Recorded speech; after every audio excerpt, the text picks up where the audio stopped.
नमस्कार, मी सत्यविजय नाईक, हिंदू जनजागृती समिती गोवा राज्य संघटक। काल परवाच गोवा सरकारने Goa ancient monument and protected site act 1978 या कायद्याच्या अंतर्गत फोंडा येथील मर्दनगड आणि ओल्ड गोवा येथील हातकातरो खांब यांचं संवर्धन करण्याचा निर्णय घेतला आहे। याचं आम्ही अभिनंदन करतो, सरकारच्या या निर्णयाचं स्वागत करतो।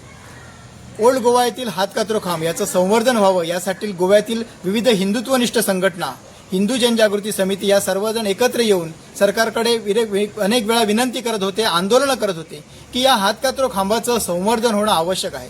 पोर्तुगीजांनी अनेक हिंदूंवर अनन्वित अत्याचार केले, त्याची साक्ष असलेला हातकातरो खांब गेली कित्येक वर्ष दुर्लक्षित होता। त्याचबरोबर फोंडा येथील छत्रपती संभाजी महाराजांनी बांधलेला एकमेव किल्ला मर्दनगड याचं संवर्धन होणं देखील तितकंच आवश्यक होतं। गेली कित्येक वर्ष हा दुर्लक्षित असलेला किल्ला याचं संवर्धन होण्यासाठी फोंडा येथील अनेक शिवप्रेमी, धर्मप्रेमी एकत्र आले आणि यांनी मर्दनगड संवर्धन समितीच्या माध्यमातून या मर्दनगडाचं संवर्धन होण्यासाठी सरकारकडे निवेदन केलं। सरकारने याची दखल घेऊन आज या दोन्ही साईटची संवर्धन करण्याचा हा जो निर्णय घेतला आहे त्याचं पुनश्च एकदा आम्ही स्वागत करतो।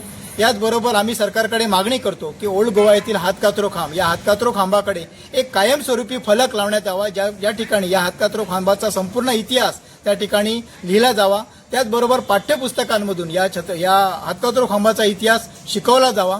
मर्दनगडाच्या संदर्भात गोव्यात केवळ मर्दनगडच नाही तर अनेक किल्ले आहेत, तर या किल्ल्यांचं संवर्धन होण्यासाठी, त्याचं संरक्षण होण्यासाठी सरकारने एक प्राधिकरण स्थापन करावं, अशा प्रकारची मागणी या माध्यमातून आम्ही करत आहोत।